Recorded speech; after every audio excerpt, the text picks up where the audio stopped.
زبالة زبالة زبالة زبالة زبالة زبالة. ده طبعا موقف حقيقي جدا بيحصل كل يوم، وهنا تقريبا محمد وجيه اتبسط جدا ان هم بينادوا عليه فقام رايح لهم على طول. سوري يا جيها، سوري انا اسف جدا بس اللي فيه يحكم. مساء الخير يا بيه، تعالوا في ورايا. حاضر يا عم. مساء النور. انا كنت بعدي بالعربيه اللامبورجيني بتاعتي كل يوم هنا وبشوفكم بتلموا الزباله. انا كل يوم بعدي بالعربيه اللامبورجيني بتاعتي وبشوفكم كل يوم بتلموا الزباله هنا. هو في ايه؟ هو انت كل يوم فقير؟ وبعدين بقى يعني لامبورجيني ايه يا عم باللي انت لابسه ده يا جيها؟ ما تركز يا جيها بقى. وامي كمان في البيت فما تخافش يعني مش لوحدي. انا امي ستي تعبانه.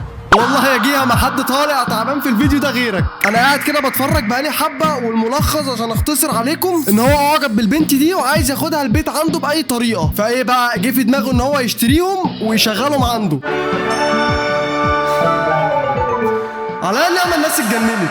المهم زي ما انتم شايفين البيت بتاعي دوت عايش فيه لوحدي انا وامي بس.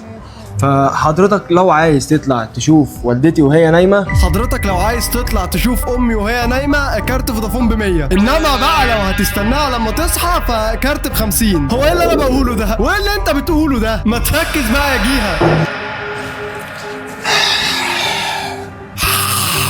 انت يا خدامه، انت يا جاريه، روحي هاتي فرشه السنان بسرعه وتعالي امسحي ما بين صوابع رجلي. عشان انت عجبتني. اوعى يا بيه اللي انت بتعمله ده. في ايه مالك؟ مفيش حاجه بس. اوعى يا بيه يا بنت مش محترم، انا عايزه امشي من هنا، انا عايزه اعضه. يا بنت اوعى يا بيه. مش هعيشك عيشه ملوكيه يا عم ايه اللي انت بتقوله ده يا جيها؟ ايه عيشه ملوكيه دي؟ طب ويا ترى بقى العيشه الملوكيه اللي انت هتعيشها لها دي هتبقى ساده ولا بالقنارب؟